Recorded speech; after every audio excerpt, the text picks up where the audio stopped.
Assalamu alaikum everybody.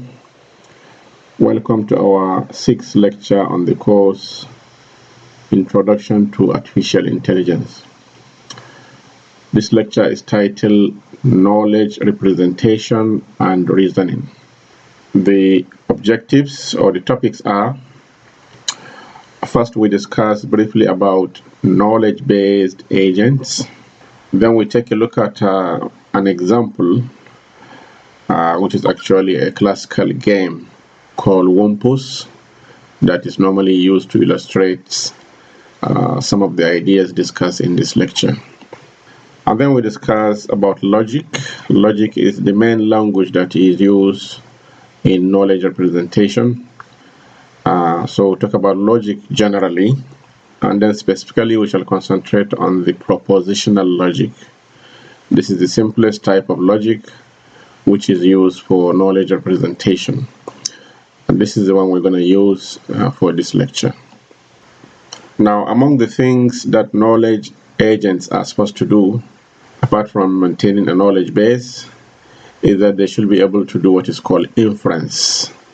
This is making some conclusion based on the facts they already have in their knowledge base. So there are different ways of doing inference, and one of them is called model checking. So we're going to look at that, and then we'll look at more powerful ways of doing inference, which is through propositional theorem proving. And for this, we're going to look at about 3 different methods. One is inference by rules application, inference by searching, and then finally inference by resolution. So let's start with a motivation. We have seen in chapter 3, when we discuss about searching generally, we discuss searching in the context of problem-solving agents, because actually these are the types of agents that try to employ searching to solve a problem. And we will have noticed that those type of agents are very inflexible, because you have to hard code the states themselves. Every state has to be hard coded. So if you implement an agent to solve a certain problem, you cannot use the same agent to solve another problem. Each problem has to be coded differently. Another problem we saw with problem-solving agent is that they employ searching, and searching is almost always exponential in the number of states, so they are not very efficient. And probably more important, related to our topic of today, is that those problem-solving agents, they cannot infer unobserved information. They can only infer observed information based on what they perceive. They can tell you what action to take, but something not seen before, I cannot make any conclusion about it. So that's our target for today. We want to be able to have agents that can reason, very similar to human beings. Human beings, given the information they have, they can actually conclude and derive new information. Alright, so this is the idea of knowledge-based agents. So first of all, what is a knowledge-based agent? Well, a knowledge-based agent is one that has a knowledge base. The shorthand KB is normally used as a short for knowledge-based. So they have a KB, and the second most important thing is they have an inference system, sometimes called inference engine. This inference engine is the one that enables them to draw new conclusions based on the facts that are already in the knowledge base. A knowledge base is a set of representation of facts about the world. Each fact is represented as what is called a sentence. Okay, so basically a KB consists of sentences. The sentences are expressed in a knowledge representation language. Okay, just like human beings, we represent our information using natural language, while computer systems, they also must use some kind of language to represent their knowledge, and the most common form of language is actually logic. Now there are different types of logic, as we shall see, but we shall concentrate on the simplest one, which is called propositional logic. So basically, knowledge agents, they operate as follows. Okay, it tells the knowledge base what it perceives. Okay, so this allows the knowledge base to be updated actually. Initially, it may be some just basic information, but this knowledge base agents, they can actually update their knowledge base. Okay, so you can imagine there's a process tell, which allows the agent to update its knowledge base. And then the other thing it does is it asks the knowledge base what action it should perform. So if, for example, there's a query, then the agent will check its database to see or what conclusion can be made based on the information it has in the knowledge base, and based on that it will now perform the choosing action. Yeah, this is basically how they operate. So they have two main functions, tells and ask. Tells allow it to update the KB. Ask allow it to query the KB based on the parset, and then based on that it will decide what action to do, and then it will perform the action. This is the algorithm from the book that shows how knowledge-based agent operates. So it receives an input, which is the percept, and it's going to return an action. But how does it do it? Well, first of all, it has a knowledge base. Okay, knowledge about the world it is operating on, which is represented using some form of knowledge representation language, usually logic.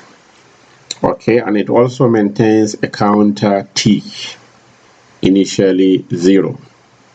Okay, this T indicates time, because actually the knowledge agent will be building its knowledge base over time. Okay, so among the things that the knowledge agent will do, as we explained, is it tells and also it asks. So the tells involve, first of all, make percept sentence. So based on the percept that it receives, it will construct a sentence, and it will update the knowledge base to save this sentence. In other words, it is adding or updating the knowledge base. This is one thing it can do. The other thing it can do is it can query the database. Okay, so this is the function called ask. Make action query. So generate an action based on the query received using the information in the knowledge base, and this usually will translate in the form of some action.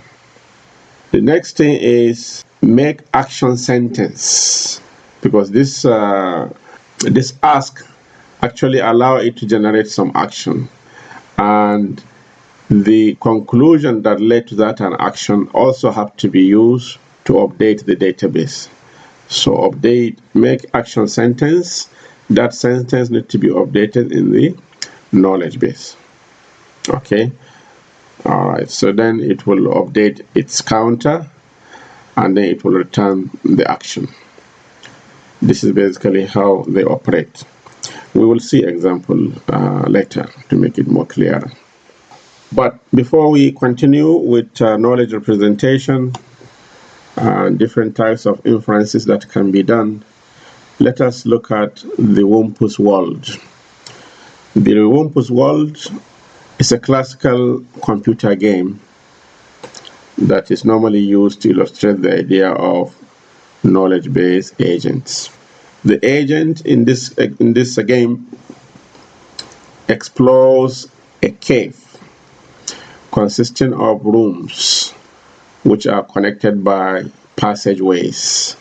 So the rooms in the cave are connected. But somewhere in the cave is the Wumpus. Wumpus is a beast that eats any agent that enters its room. You can see the picture of the Wumpus. It is a beast. If the agent somehow enters its room, Khalas is dead, because the Wumpus will eat the agent. Now within the cave, some rooms contain bottomless pits. So there are pits in the caves, okay, which are so deep. If the agent enters those rooms, again, that's another danger, because the agent cannot come out. Once it falls inside the pit, it is also considered dead. Now occasionally there is a heap of gold in one particular room. So as you can see here, this room contains gold. So the goal of the game is to actually collect the gold. Okay, so go through the cave, avoiding the room containing the Wumpus, also avoiding the rooms containing the pits, and trying to find the room containing the gold. Grab the gold, come back to the start state, and get out of the cave. This is the objective of the game. Now let us try to see what the peers for this game will look like. First of all, performance measure. Okay, we're going to assume if the agent is able to get the gold, then he will have 1,000 points. Of course, if he died, either because he enters the Wumpus room or he enters a room containing a pit, he will also lose 1,000 because he died. Now there is -1 cost per each step. So each step the agent make will cost -1, and there is -10 for using the arrow. I should have mentioned somewhere in the last page that the agent has one arrow which he can use to hit the Wumpus, provided he is standing directly, opposite it. He can use the arrow to kill the Wumpus. But in case and there's only one arrow, so, and once he uses it, that's it, he lost it. So there's -10 for using the arrow. Okay, let's explain the environment again more clearly. Squares adjacent to Wumpus are smelly, so you can hear the smell of the Wumpus one room away from it. So you see the Wumpus is here. There are 3 rooms adjacent to this room containing the Wumpus. There is this one, there is this room, and there is this room. We don't consider the diagonally adjacent rooms as near the room, only those that are directly up, down, or to the right or to the left. Okay, so if you are in any of these rooms that are adjacent to the room containing the Wumpus, you will feel the smell. That's what was called stench. Okay, yeah, so squares adjacent to Wumpus are smelly. You will feel the stench, the smell of the Wumpus. Squares adjacent to the pit, on the other hand, they are breezy. Okay, there's a strong breeze coming out of the rooms that contain the pits. So again, we are only concerned with the squares either to the right, to the left, or to the right, or up or down. Okay, if you are in any of those squares, the breeze will tell you there is a pit somewhere. Okay, somewhere near. We don't know exactly where it could be. So for example, if one is here, by feeling the breeze, it can only tell you there is a pit either here or here, but you don't know where exactly. Also, in case you happen to enter the only one room containing the gold, then you will see glitters. Okay, the gold will be attracting you with its glitters. Okay, so glitters if gold is in the same square. Next is shooting will kill the Wumpus, but only if you are facing it. Only if you are facing the Wumpus, and if you throw the arrow, then you can kill it. But also shooting uses up the only one arrow. Okay, so there's only one arrow. If you use it to shoot, whether you hit the Wumpus or not, the arrow is done. You lost it. And then grabbing will pick up the gold if the agent happen to be in the same square as the gold. Releasing, drop the gold in the same square. So basically these are the things involved in the environment. Now in terms of sensors, the agent can smell the stench of the Wumpus, can feel the breeze coming out of the rooms containing the pits, can see the glitters if he is in the same room that has the gold. There are bump and scream as well. Actuators, what the agent can do to take an action based on the percepts it receives through its sensors. Well, it can turn left, it can turn right, it can move forward, it can grab, it can release, and it can also shoot. These are the actions it can take. Now let us try to characterize this environment in terms of the criteria that we normally use, starting with whether it is fully or partially observable. Well, clearly it is not fully observable because the agent is in one room at any one point, so he cannot see the rest of the cave, so it is only partially observable. He has only local perception depending on the room he is in. Is it deterministic? Yes, because there's going to be only deterministic outcome. The Wumpus is going to remain in its room throughout, and the rooms that contains the pits are also fixed, okay, in a particular instance of the game. So the game is deterministic, okay, it's not stochastic, but it is not episodic. As you can see, the steps you make now will determine what will happen. Episodic is actually sequential. Okay, what you get depends on the next move that you make and the next move that you make and so on. So it is sequential at the level of the actions taken by the agent. Is it static? Yes. And remember the meaning of static. The environment doesn't change while the agent is trying to decide what to do next. Okay, so as we said, the Wumpus and pits do not move. They remain in their respective rooms. Is it discrete?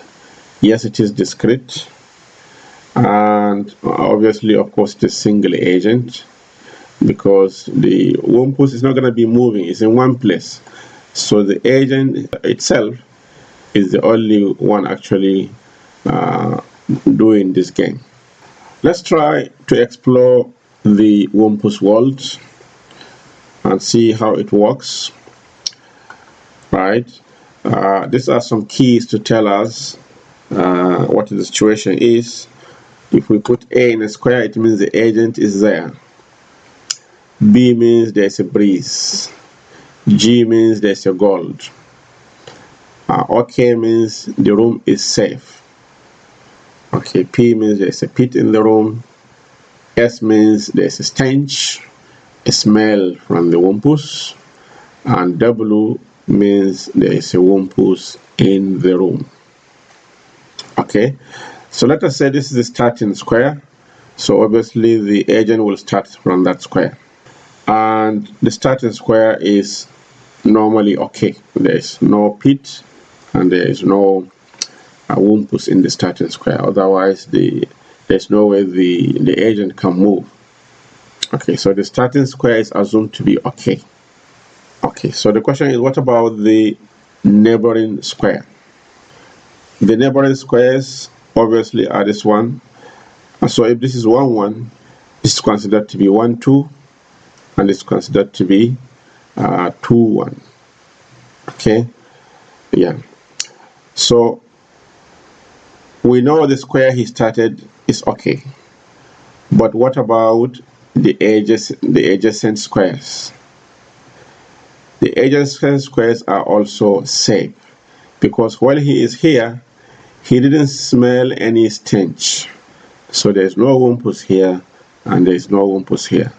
Similarly, there is no breeze. It's not indicated here that the agent is feeling any breeze.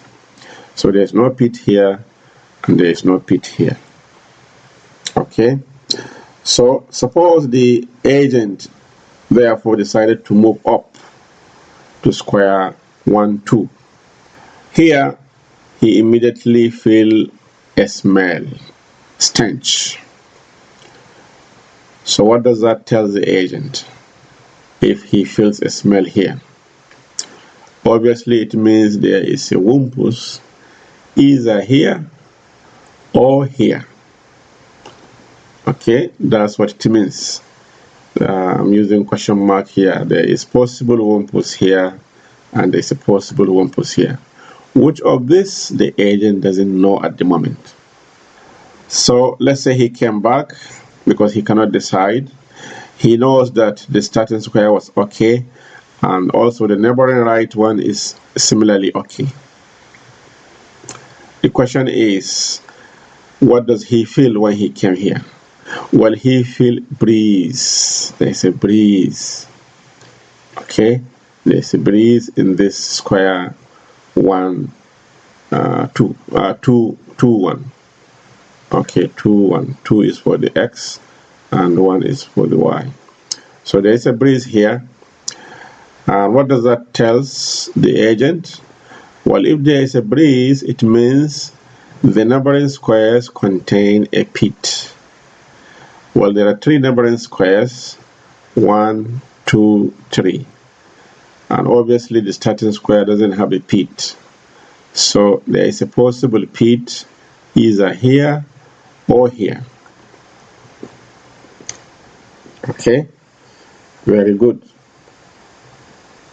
So the question now is, from his exploration going up, he realized there could be a Wumpus here. And now also from his exploration going to the right from the starting square, he realized there could be a pit in this same square, square number 2, 2. The question is it possible to have either pit or Wumpus in one square? Can square 2, 2 really have either a Wumpus or a pit? This is what the agent has to reason out to determine the situation. And actually, this is where the reasoning comes in. Now, clearly, this is not possible because you see, when the agent was in 1, 2, it didn't perceive stench, and therefore it means this square cannot really contain the Wumpus. So basically, the conclusion the agent will be able to make is that the Wumpus must be here. It cannot be here because he was here and he didn't perceive a stench. This is one point. The second point the agent can confirm, well, it is still here, is that this square can also not contain a pit. Why? Because it is here right now and it is not feeling any breeze. There is no breeze. And therefore, the conclusion that it couldn't make earlier, whether the pit was here or here, now it will be able to make that conclusion, that the pit can actually only be here, because it cannot be here. If it were here, the agent should feel the breeze when it is here. So as you can see, this is the idea of inference. The agent is intelligent enough to make conclusions that are ordinarily not available in its knowledge base. Okay, based on its experience when it visited here and now here, it can now conclude that this square 2 is actually okay. Okay. Yeah, I have already answered what about here and here. They are actually the squares that contain the Wumpus and the pit, because it cannot, this square cannot have a Wumpus. Otherwise, while the agent was here, it will have smelled a stench.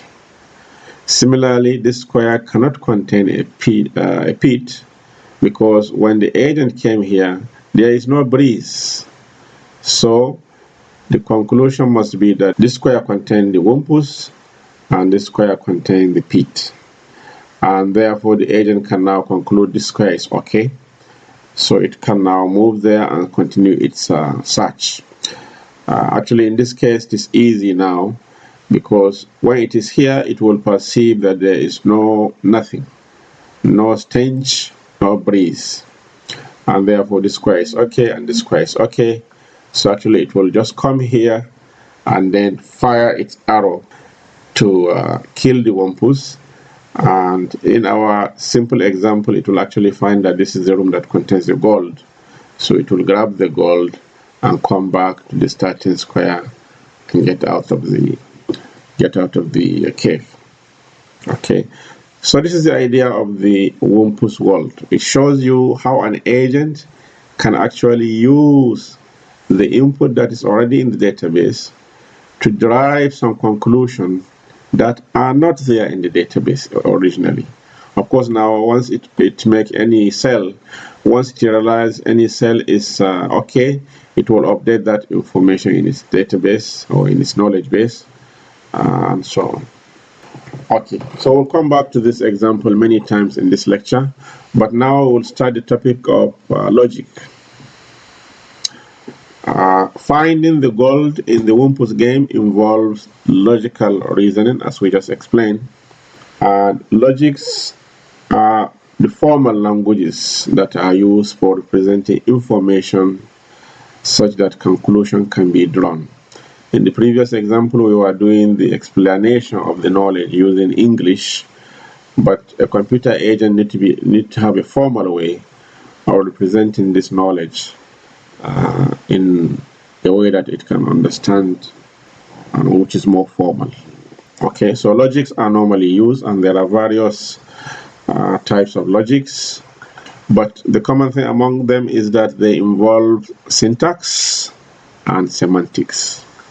Okay, logics involve syntax and semantics. The syntax essentially defines the format of sentences in the language. Okay, when we have a correct format. And the semantics, as we know, will give the meaning to those sentences. Okay, so in the case of logic, it's simply to define the truths of the sentence. Okay, evaluate the sentence. The sentence is normally a logical expression, so evaluate it using a truth table and find its truth, whether it is true or false. Let's take an example. As we know in arithmetic, if we have expression like x plus 2 is greater or equal to y, it is clearly a valid arithmetical expression. What about this one? X2 plus y greater or equal to empty is clearly doesn't make sense mathematically. So syntactically, this is wrong. Okay, so just like we can identify an arithmetical expression, whether it is syntactically okay or not. Similarly, logic, the language of logic should be able to behave the same way. Similarly, the same expression, x plus 2 greater or equal to y, will be true in a world where x is 7 and y is 1, because x, which is 7 plus 2, will give you 9. 9 is definitely greater or equal to 1. So this is the idea of semantic. The meaning now of the sentence is obvious. Okay, another example, x plus 2 greater or equal to y will be false in a world where x is 0 and y is 6. So because obviously 0 plus 2 is 2, and 2 cannot be greater or equal to 6. So this is the idea of semantics, being able to identify the meaning of a sentence. All logics, they have the same properties. They will have syntax that will tell us whether the representation is well formed or not, and they also have a meaning which will tell us whether the sentence is true or false.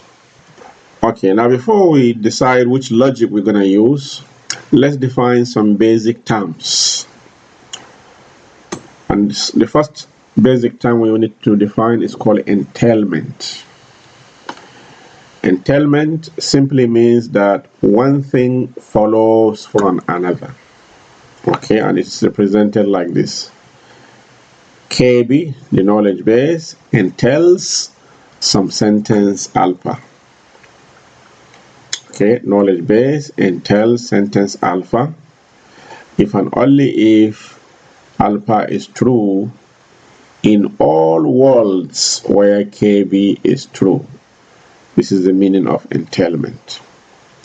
Okay, KB entails alpha if in all possible worlds where KB is true, we will also find that alpha is true. If that is the case, we say that KB entails alpha. Okay, for example, suppose our knowledge base KB contain information like Ali and Omar passed the exam. So this is our knowledge base KB. It says Ali and Omar passed the exam. Clearly, this KB will entails a sentence that says Ali passed the exam. Well, if Ali and Omar, both of them, passed the exam, definitely Ali passed the exam. So this is the idea of entailment. Okay, it is normally applied like this, where on the left side you have a knowledge base, and on the right you have one sentence. So the knowledge base entails the sentence if anywhere KB is true, alpha is also true. Okay, so this is another example. Suppose you have x plus y equal to 4. It clearly entails 4 equal to x plus y. Okay, so that's entailment. The next basic term is model. Model simply means a possible world, but let's define it more formally.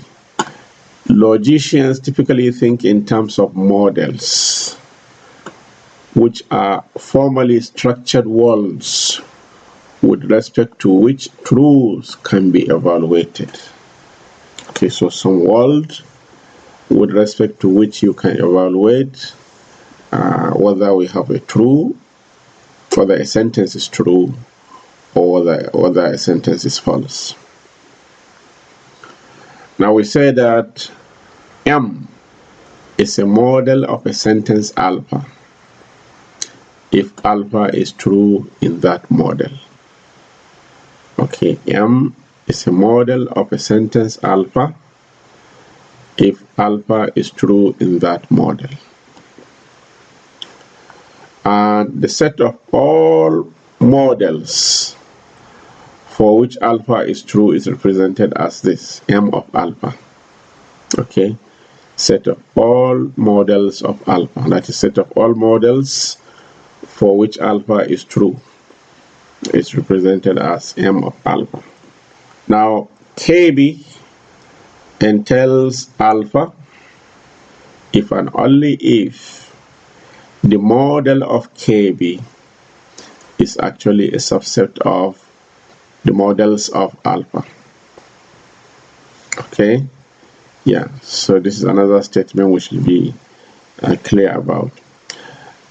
Example, if KB again is Ali and Omar passed the exam, and alpha is a sentence that says Ali passed the exam, then clearly the models of KB will be a smaller subset of M of alpha. Okay, we're going to try and explain this more clearly, maybe with this diagram. So think of KB as an alpha as a collection of constraints. This is the way to understand it more clearly. Okay, and the models M as possible states. Then M of KB are the solutions to KB, and M of alpha are the solutions to alpha. Then in that case, KB will entails alpha when all solutions to KB are also solutions to alpha. Yani the idea is KB has more constraints, and therefore in the field of possible solution it will have the smaller share. Okay, and the alpha will have the bigger share. And if indeed KB entails alpha, you will see that the set of models where KB is true will be a subset of the models where alpha is true. Okay, we'll see an example that makes this more clear when we come back to this Wumpus world. We will see exactly what I mean. Right, let's try to explain this idea of models again using the Wumpus world. Now consider the possible models for KB, assuming only pits, okay, and a reduced version of the Wumpus world. So here we are assuming in this reduced version of the Wumpus world, we are only concerned about pits. Okay, so when the agent was here, definitely it perceives breeze. So according to the rule of the game, it knows that there is possible pit here or here. Okay, there may also be pit here for the sake of checking. Let's put this. Let's say we also don't know what is here. Okay. All right. So this figure depicts the state after moving right and perceiving the breeze. This is what we have. Now, if the question is to find where there is pit among these three places, okay, definitely the possible worlds are going to be 8. We're going to have 8 possible worlds. Why? Each of the squares may contain a pit or not. So 2 possibilities, and then you have 3 variables. So basically the number of possibilities is 2 to the power 3, which is 8. This is what is drawn here in this figure. So the following shows all the possible ways to fill these question marks as to whether they contain a pit or not. Okay, so you can imagine, for example, this first square, there will be 4 places where it will have a pit and where it will not have a pit. No pit, no pit, no pit, no pit. Okay, and then 4 places where it will have a pit. So pit, pit, pit, and pit. Okay, then the second square will have no pit and a pit, no pit and a pit, no pit and a pit, and so on, no pit and a pit. And then the third square, again, pit, no pit, pit, no pit, and so on. Basically, the way we know how to do a combination, if you have 3 variables There are 8 possible ways you can do the combination, and these are the 8 possibilities.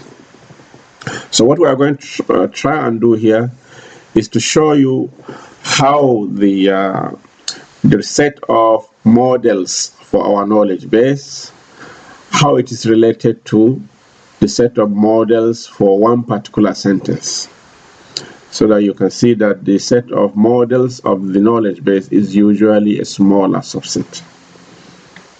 Okay, so let's take a sentence. Obviously, KB is equal to all possible worlds consistent with the observation and the physics of the Wumpus world. Okay, so for example, this will satisfy the Wumpus world because there is a breeze here. Okay, so there should be a pit in either here or here. Well, there is one here. Similarly here, because there is a breeze here and a pit here, the observation is fine with respect to the description of the Wumpus world.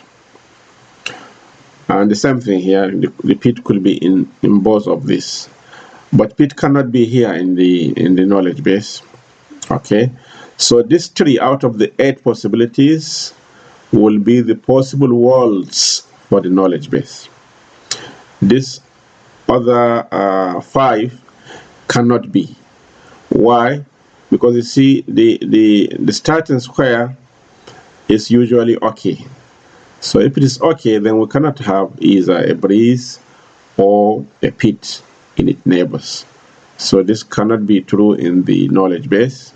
Similarly, this cannot be true, this cannot be true, and this cannot be true. Okay. Similarly, this cannot be true because you see there is a breeze, well, there is no pit in the adjacent squares. So all these 5 models are not true with respect to our knowledge base. Only these 3 are true with respect to our knowledge base. Okay, good. So that's as far as our knowledge base is concerned. Now let's take a sentence. Suppose we take a sentence alpha 1 that says square 1 2 is safe. Square 1 2 is safe. Can we now say our knowledge base entails alpha 1? We're going to do the proof by model checking. That we're going to look at all possible models and see whether each time the KB is true, so also alpha 1 is true. If we can do that, then we can make that conclusion. Well, let's go back to our diagram and see what are the possible worlds where alpha is true, where alpha 1 is true. Okay, so this is our square 1 2. Clearly it is safe here, it is safe here, it is safe here. Okay, and it is safe here. But for the others, there's a pit here, there's a pit here, there's a pit here, there's a pit here. So for these other worlds, our sentence alpha is false. So in other words, the set of all models for which alpha 1 is true is this one, and cycle in the yellow here. Okay, basically there are 4 of them. And now you can see that the set of models for which the KB is true is a subset of the set of models where alpha 1 is true. This is one. Moreover, wherever our KB is true, alpha 1 is also true. Okay, wherever our KB, each model where our KB is true, alpha 1 is also true.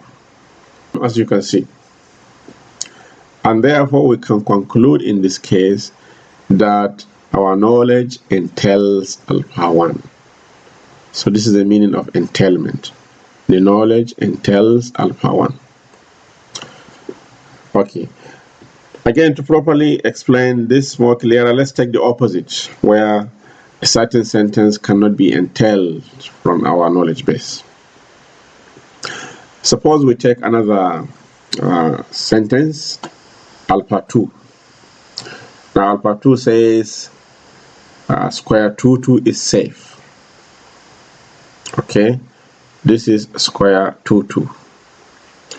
Now the only way we can prove this using model checking is to show that in each model where KB is true, so also alpha 2.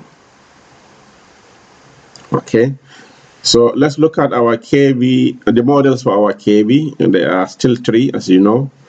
So this is true as far as the Wumpus world is concerned. But let us see what is the situation of alpha 2 in these cases where the KB is true. You can see clearly there's a pit here and there's a pit here. So square 2 is not safe in at least 2 cases where the knowledge base is true. Okay, yeah, actually the models where alpha 2 is true are here, cycle in brown. So no pit, no pit here, no pit here, no pit here, no pit here. So these are the 4 cases where alpha 2 is true, and clearly our KB is not a subset of those. So the conclusion in this case is that KB does not entail alpha 2. So I hope with these 2 examples you can now understand what we mean by, or what we mean when we say knowledge base entails a certain sentence. Knowledge base will entail a sentence if whenever the knowledge base is true, that sentence is also true. Okay, so in this particular case, KB does not entail alpha 2 because there are cases where the knowledge base is true but alpha 2 is not true. Alright, before we leave this general logic, let us look at an inference procedure that is general for all logic, okay, which is the model checking procedure. It can always be used to generate an inference in all types of logic. But first of all, let us see what an inference procedure can do for us, and what are we actually trying to do with it. An inference procedure can do 2 things.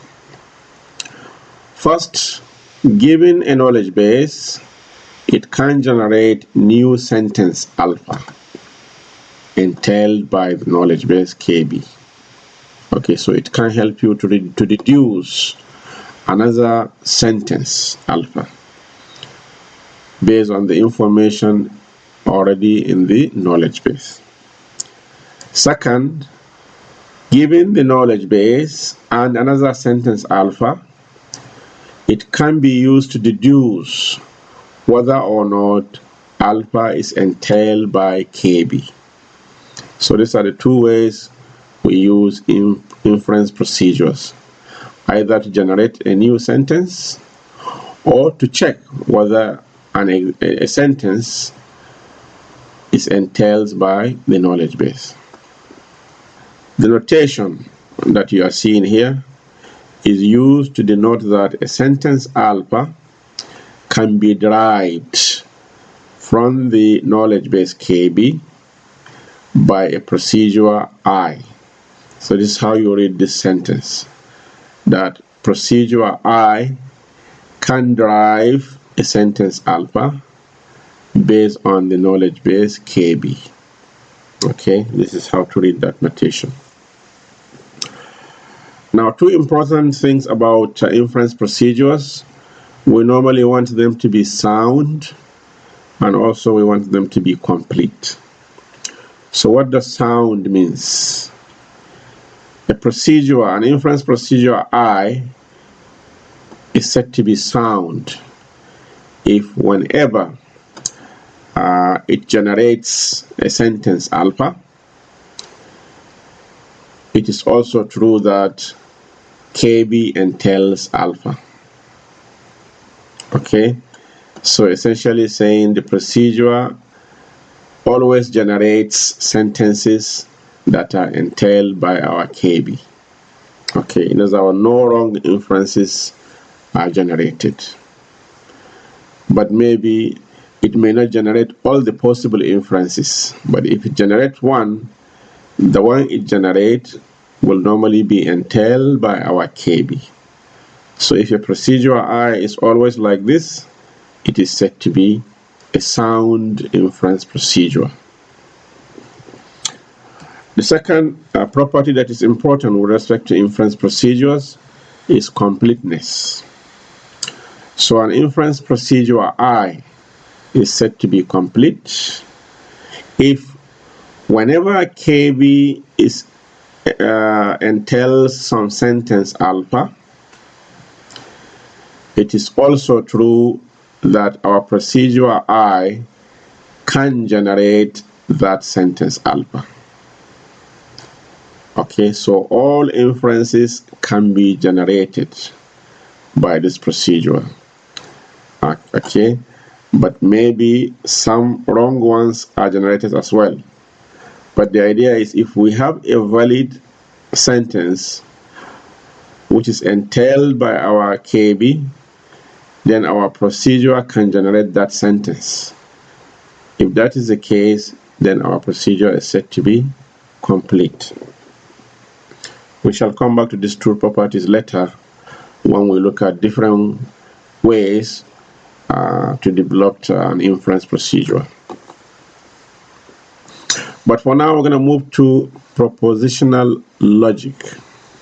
Propositional logic is the simplest logic. As we remember, as we said earlier, logic is used as a language for knowledge representation. And the simplest of such logic is propositional logic. Okay, propositional logic is the simplest logic.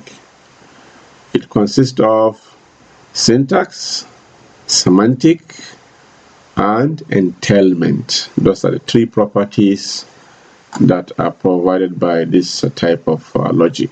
So syntax, as we already explained, it defines a set of allowable sentences. And in the case of propositional logic, there are two types of sentences. Sentence can be atomic, meaning it involves just one letter. Okay, so like P, Q, R, any capital letter can be used, sometimes with suffix, PI, and so on. But it's one literal that is normally used to represent a sentence. But there are also two constant sentences which are true and false. Okay, so propositional symbols with fixed meaning. Okay, so true is always true and false is always false. Alright, so these are called atomic sentences because they involve just one sentence. So propositional logic uses capital letters like this to represent sentences. And of course we have the constant sentences, true and false. Now a sentence can also be a combination of these atomic sentences. Complex sentences are those that are constructed from simpler sentences but using logical connectives. And there are 5 logical connectives in propositional logic. They are not. So, okay, so not is negation. And, okay, which is called conjunction. The operands to it are called conjuncts. And then we have or.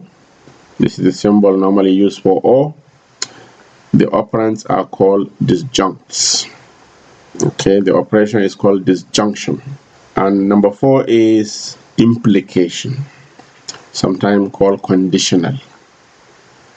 All right, it is normally in the form of A implies B. So this means A is a premise or antecedent, and B is the conclusion or consequent. Simply means whenever A is true, so also B is true. Okay, so sometimes it is also called if-then clause, because if A is true, B will also be true. Okay, so this is another type of sentence we may have. And the final one is the if and only if. This is called biconditional. So those operators, those 5 operators, can also be used to form complex sentences involving atomic sentences. So semantic in this case simply define the rules for determining the truths of a sentence with respect to a particular model. Alright, so when you have a complex sentence, for example, is it true or is it false? So this depends not only on the sentence itself, but also depending on the specific model from which that sentence is being constructed. And we normally do that using a truth table. And this is the truth table for the basic connectives: not, and, or, imply, and bidirectional, biconditional.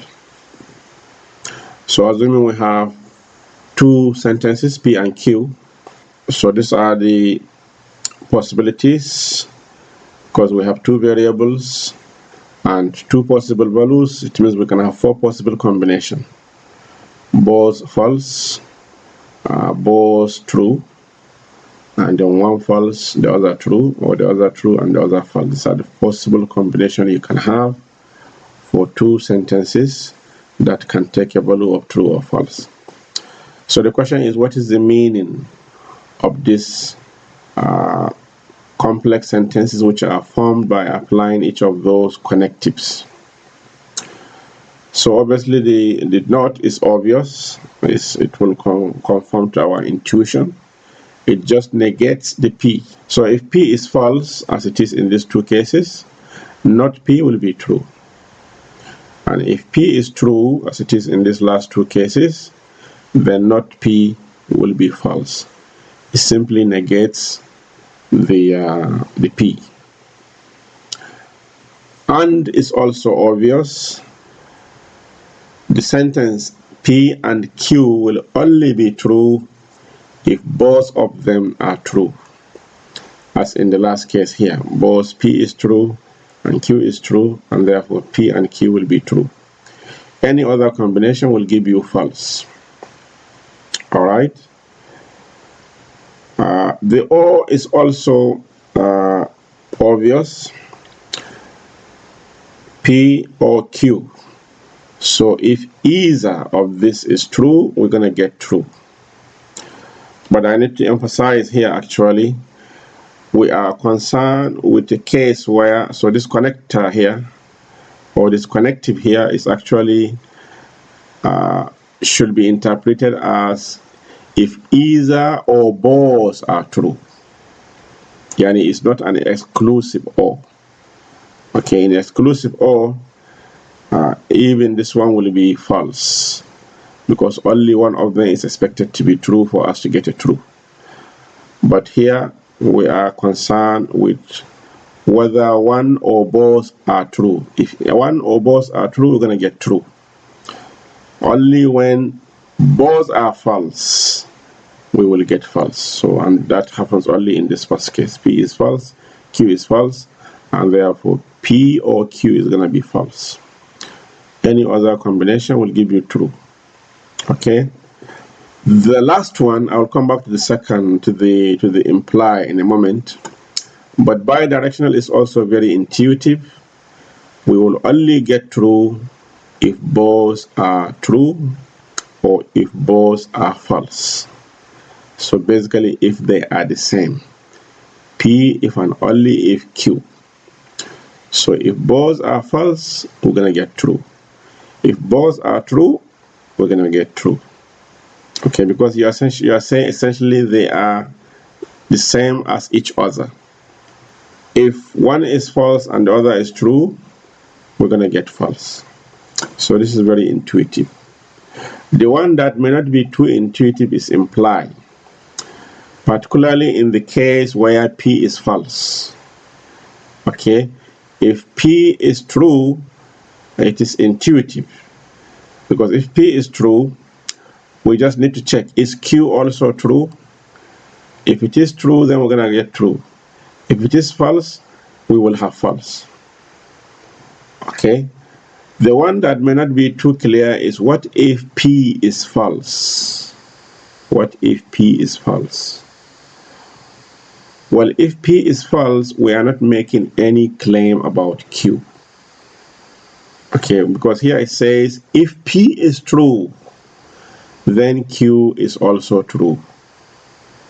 So the question is, what if P is false? So if P is false, we are not making any claim at all. Therefore, we should get true. Okay, this is how to interpret this. So if P is false, doesn't matter what Q is, we will have a true, because we didn't make any claim that can be checked whether it is true or false.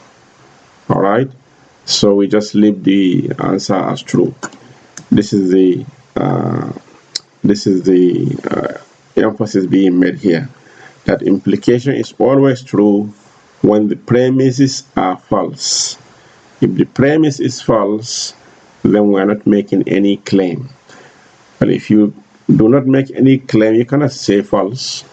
We have to leave it as true. This is the default. So this is the truth table, and is the one we normally use to evaluate a given sentence, which will normally be more complex than one of these basic ones. Now we're going to go back to our Wumpus world to see how we apply propositional logic, 1 to represent knowledge, and 2 to also develop inference procedures. Okay, it says that now that we have defined the semantics for propositional logic, we can construct a knowledge base for the Wumpus world. For now, we need the following symbols for each XY location. We will have PXY to mean true if there is a pit in location XY. WXY will be true if there is a Wumpus in location XY. And similarly for breeze, stench, and stench. So these are the 4 basic things that we can have in a particular square.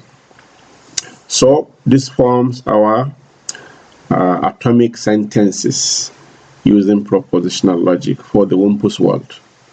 Okay, PXY, WXY, BXY, and SXY.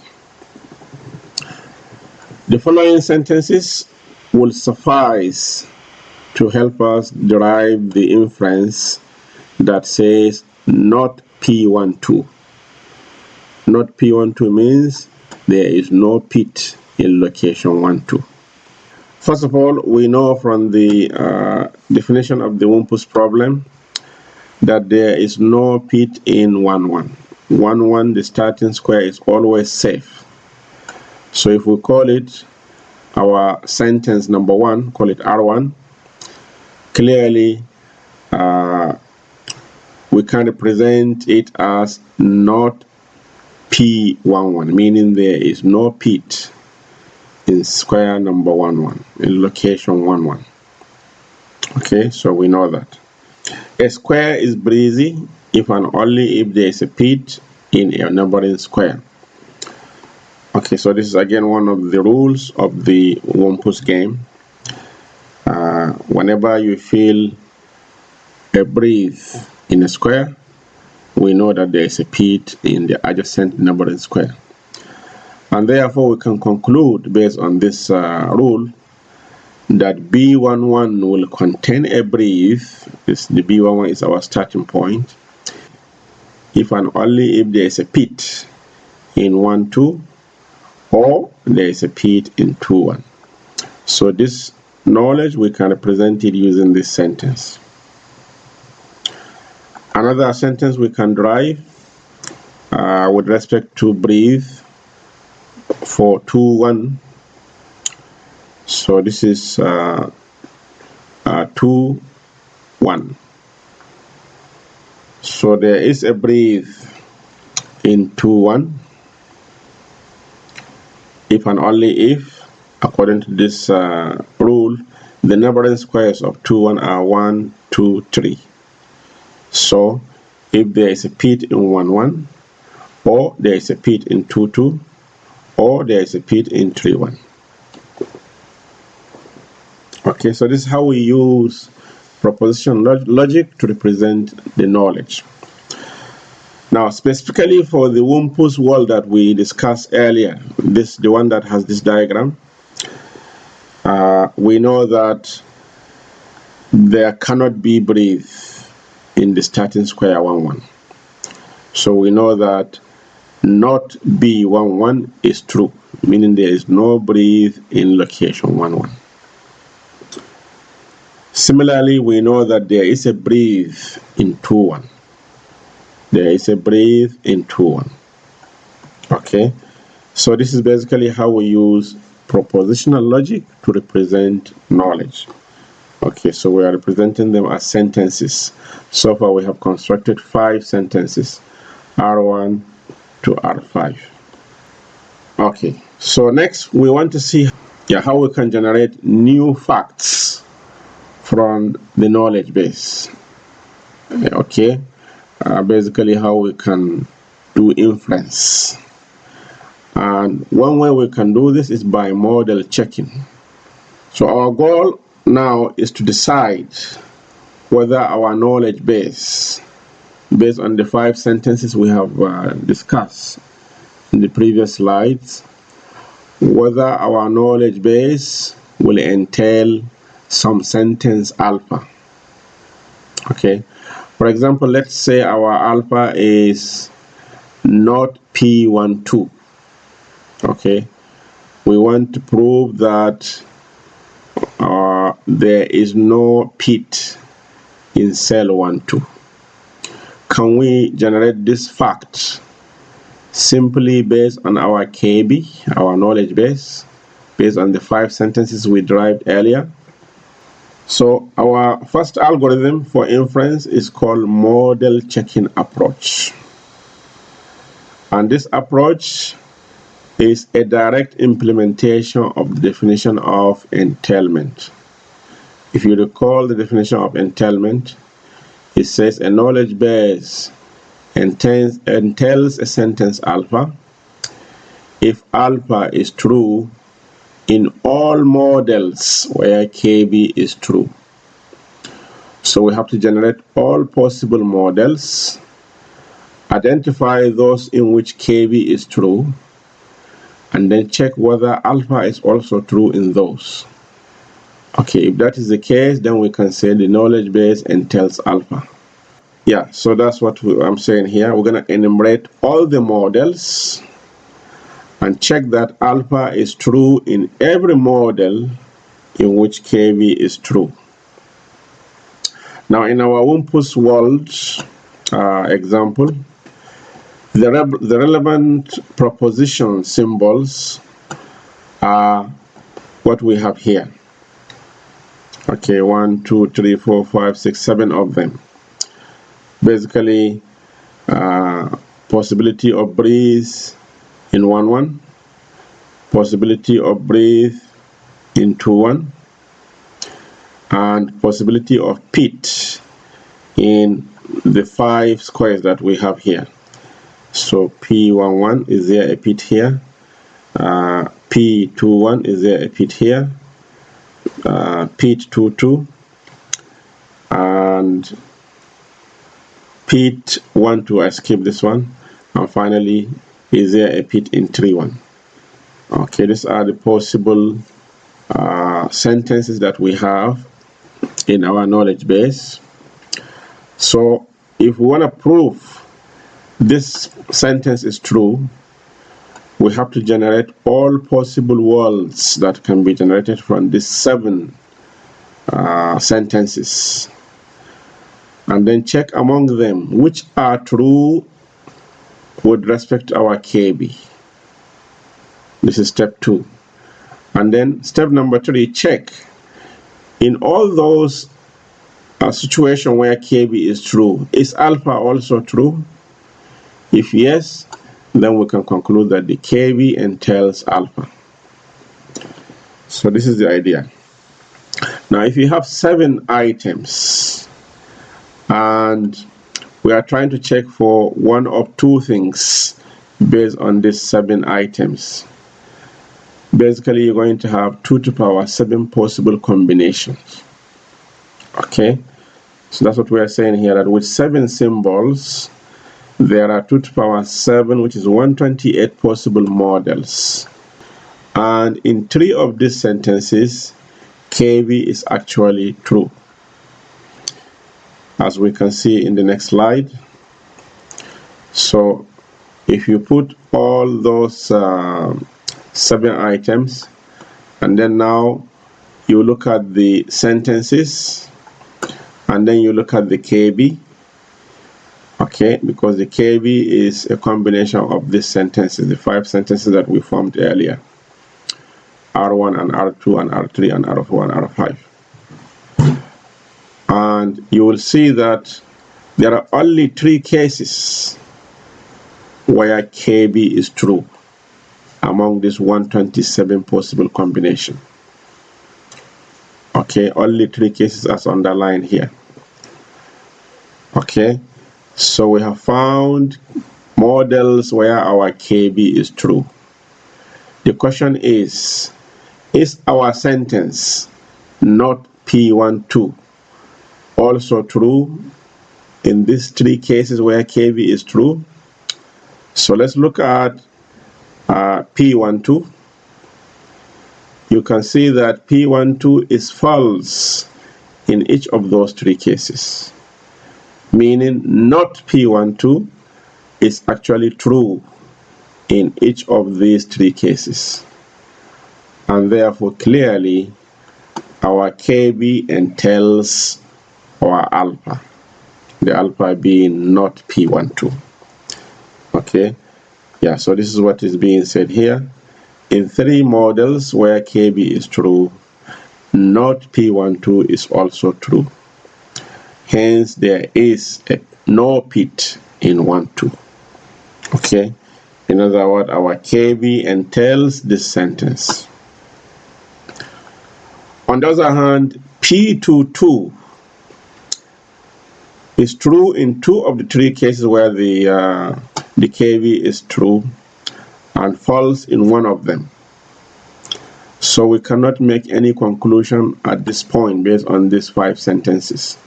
Maybe we need more information. Now look at P22. So P22, if you look at it, in 2 cases we have true, and in 1 case we have false. I mean, in cases where the KB is true. Where KB is true, the result for P22 is not uniform. So the information we have in these 5 sentences are not enough to help us to make conclusion about P22. This is the point.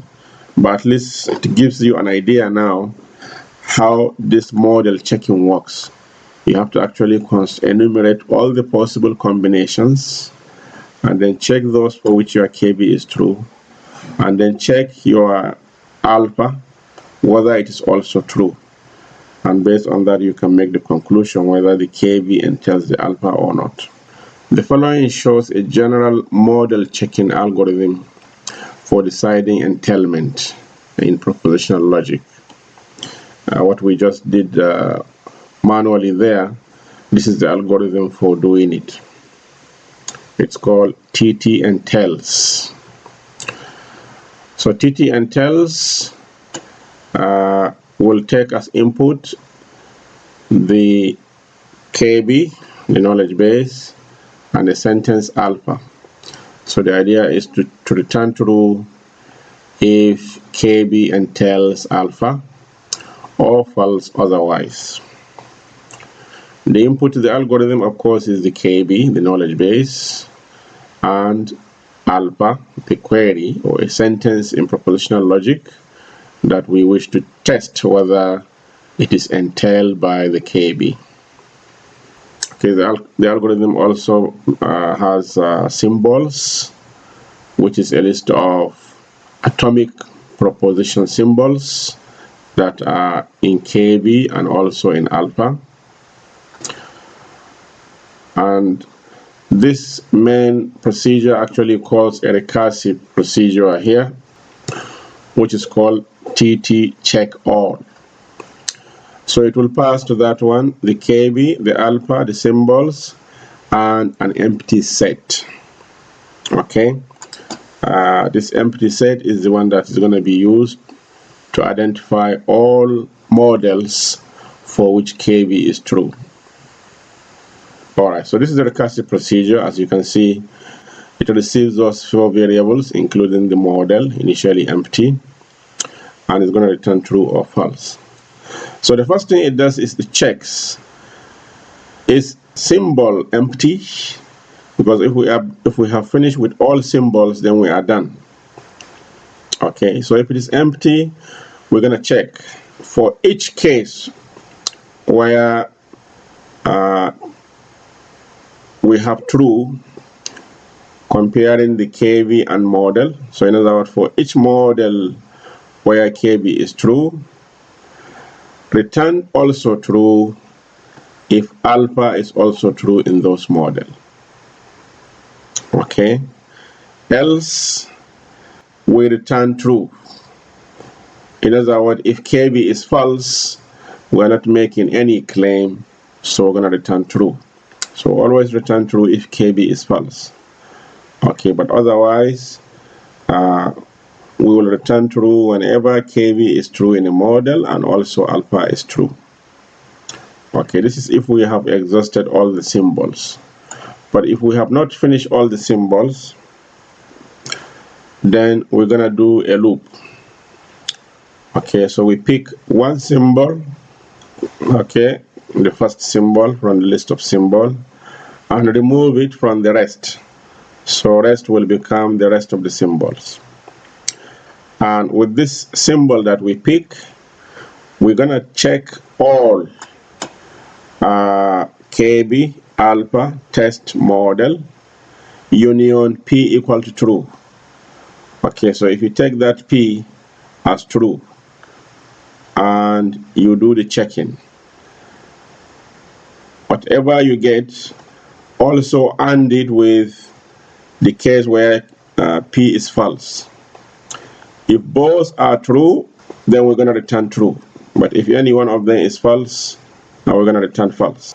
So this picks basically one symbol at a time and make sure both where P is true and P is false, our TT check all will return true. Okay, and so on. So if you continue doing this until the symbol, of course you can see this is a recursive call, TT check all are recursive calls.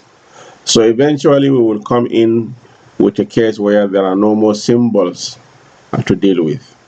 And if there are no more symbols, as we explained earlier, we now check, is it true in all cases where KB is true that alpha is also true? If yes, we're going to return true. This is the idea. But if there are any case where the KB is true and the model is false, obviously we're going to return false. Of course, if KB is false, as we said earlier, we will always return true. Yeah, so this is the model checking algorithm. It works exactly like we explained in the previous slide. Okay, but the question is, how good is this model checking?